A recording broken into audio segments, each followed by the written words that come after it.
True. Nervous. Very, very dreadfully nervous I had been and am. But why will you say that I am mad? The disease has sharpened my senses, not destroyed, not dulled them. Above all was the sense of hearing acute. I heard all things in heaven and in the earth. I heard many things in hell. How then am I mad? Hearken and observe how healthily, how calmly I could tell you the whole story. It is impossible to say how first the idea entered my brain, but once conceived, it haunted me day and night. Object there was none. Passion there was none. I loved the old man. He had never wronged me. He had never given me insult. For his gold I had no desire. I think it was his eye. Yes, it was this. One of his eyes resembled that of a vulture, a pale blue eye with a film over it. Whenever it fell upon me, my blood ran cold, and so by degrees, very gradually, I made up my mind to take the life of the old man, and thus rid myself of the eye forever. Now, this is the point. You fancy me mad. Madmen know nothing, but you should have seen me. You should have seen how wisely I proceeded, with what caution, with what foresight, with what dissimulation I went to work. I was never kinder to the old man than during the whole week before I killed him. And every night, about midnight, I turned the latch of his door and opened it, oh, so gently. And then, when I had made an opening sufficient for my head, I put in a dark lantern, all closed so that no light shone out, and then I thrust in my head. Oh, you would have laughed to see how cunningly I thrust it in. I moved it slowly, very, very slowly, so that I might not disturb the old man's sleep. It took me an hour to place my whole head within the opening, so far that I could see him as he lay upon his bed. Ha! Would a madman have been so wise as this? And then, when my head was well in the room, I undid the lantern cautiously. Oh, so cautiously, for the hinges creaked. I undid it just so much that a single thin ray fell upon the vulture eye, and this I did for 7 long nights. Every night, just at midnight. But I found the eye always closed. And so it was impossible to do the work, for it was not the old man who vexed me, but his evil eye. And every morning, when the day broke, I went boldly in the chamber and spoke courageously to him, calling him by name in a hearty tone, and inquiring how he had passed the night. So you see, he would have been a very profound old man indeed, to suspect that every night, just at 12, I looked in upon him while he slept. Upon the 8th night, I was more than usually cautious in opening the door. A watch's minute hand moves more quickly than did mine.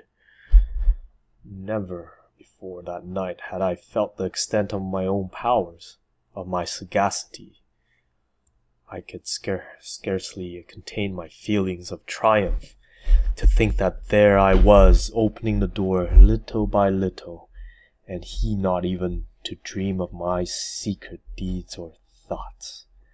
I fairly chuckled at the idea, and perhaps he heard me, for he moved on the bed suddenly, as if startled. Now you may think I drew back. Oh, but no. His room was as black as pitch with the thick darkness, for the shutters were closed, fastened through fear of robbers. And so I knew that he could not see the opening of the door, and I kept pushing it on steadily.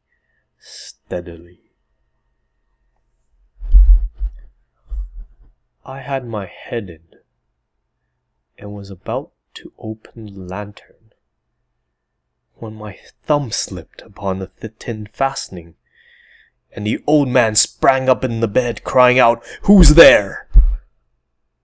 I kept quite still and said nothing. For a whole hour, I did not move a muscle, and in the meantime, I did not hear him lie down. He was still sitting up in the bed, listening, just as I had done night after night, hearkening to the death watches in the wall. Presently, I heard a slight groan, and I knew it was the groan of mortal terror. It was not a groan of pain or of grief. Oh no, it was the low, stifled sound that arises from the bottom of the soul when overcharged with awe. I knew that sound well. Many a night, just at midnight, when all the world slept, it has welled up from my own bosom, deepening with its dreadful echo the terrors that distracted me. I say I knew it well. I knew what the old man felt, and I pitied him. Although I chuckled at heart, I knew that he had been lying awake ever since the first slight noise when he had turned in the bed. His fears had been ever since growing upon him. He had been trying to fancy them causeless, but could not. He had been saying to himself, "It is nothing but the wind in the chimney.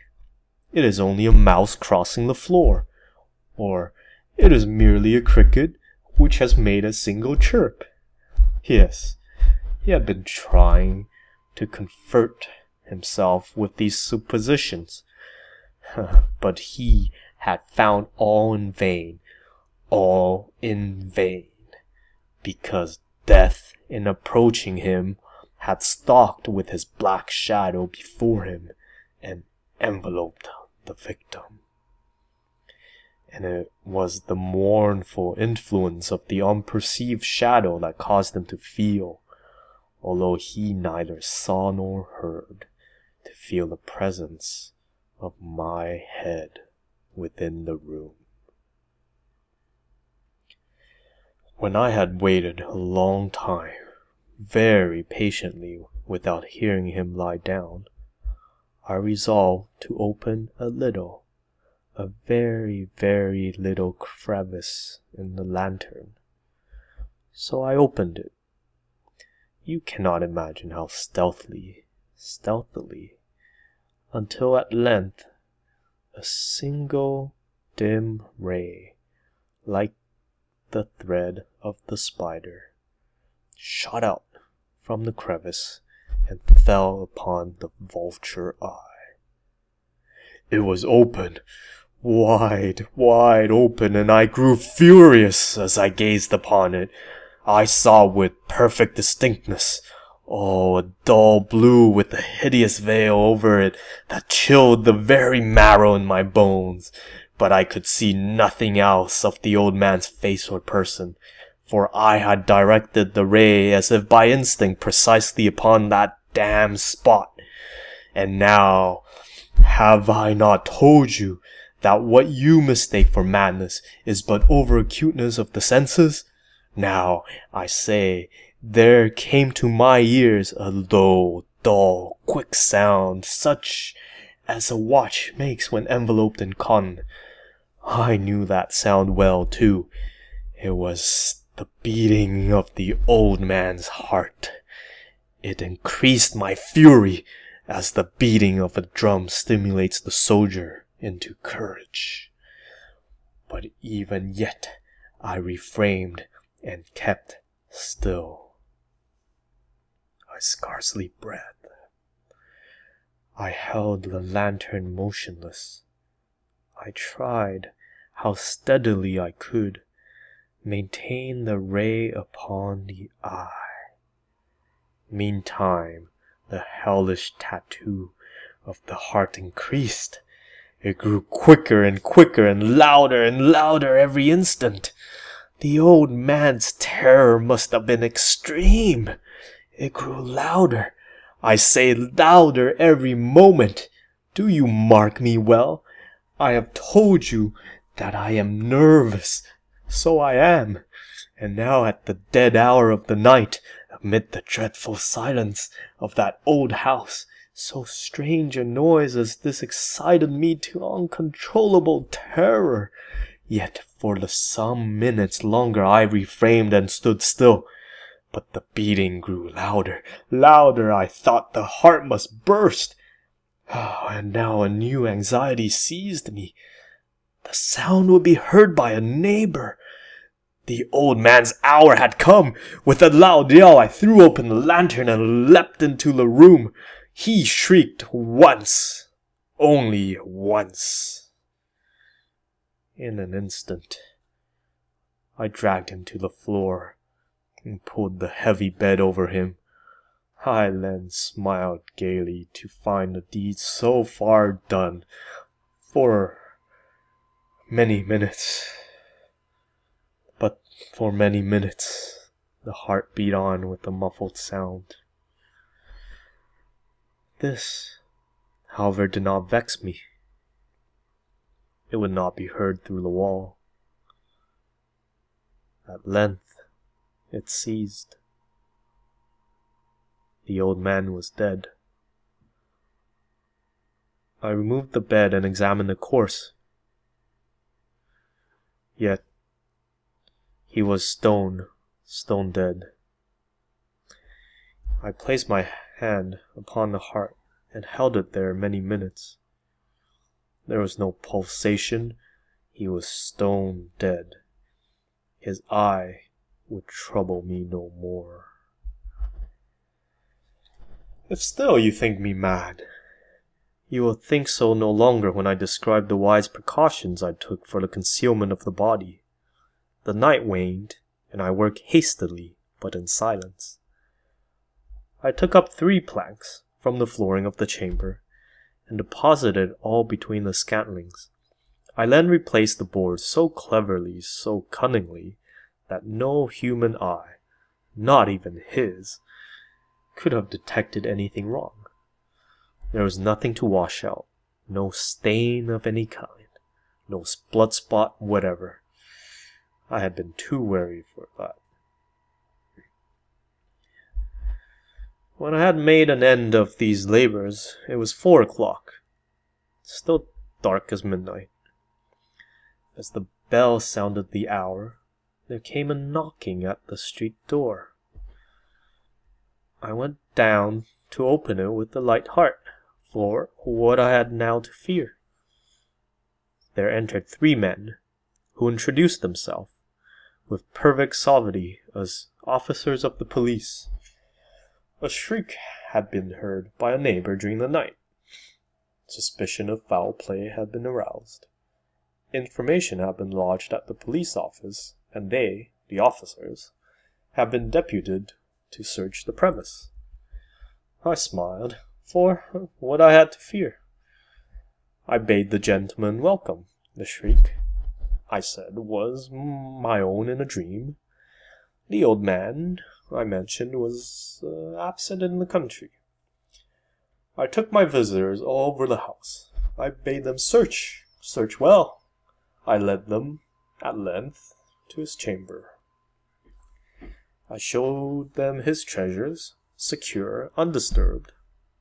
In the enthusiasm of my confidence, I brought chairs into the room, and desired them here to rest from their fatigues, while I myself, in the wild audacity of my perfect triumph, placed my own seat upon the very spot beneath which reposed the corpse of the victim.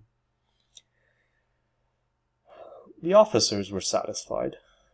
My manner had convinced them. I was singularly at ease. They sat, and while I answered cheerily, they chatted of familiar things. But ere long, I felt myself getting pale, and wished them gone. My head ached, and I fancied a ringing in my ears. But still they sat, and still chatted. The ringing became more distinct. I talked more freely to get rid of the feeling, but it continued and gained definitiveness, until at length I found that the noise was not within my ears. Oh, no doubt I grew very pale, but I talked more fluently, and with that heightened voice. Yet the sound increased, and what could I do? It was a low, dull, quick sound, much such a sound as a watch makes when enveloped in cotton. I gasped for breath, and yet the officers heard it not. I talked more quickly, more vehemently, but the noise steadily increased. I rose and argued about trifles in a high key with a violent gesticulation, but the noise steadily increased. Why would they not be gone? I paced the floor to and fro with heavy strides, as if excited to fury by the observations of the man, but the noise steadily increased. Oh God, what could I do? I foamed, I raved, I swore, I swung the chair upon which I had been sitting, and grated it upon the boards, but the noise arose over all, and continually increased. It grew louder, louder, louder, and still the men chatted pleasantly and smiled. Was it possible they heard not? Almighty God! No, no. They heard. They suspected. They knew. They were making a mockery of my horror. This I thought, and this I think. But anything was better than this agony.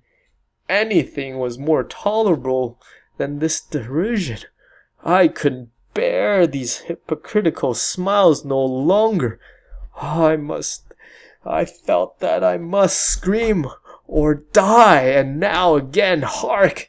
Louder, louder, louder, louder! Villains! I shrieked. Dissemble no more, I admit the deed. Tear up the planks. Here, here! It is the beating of his hideous heart.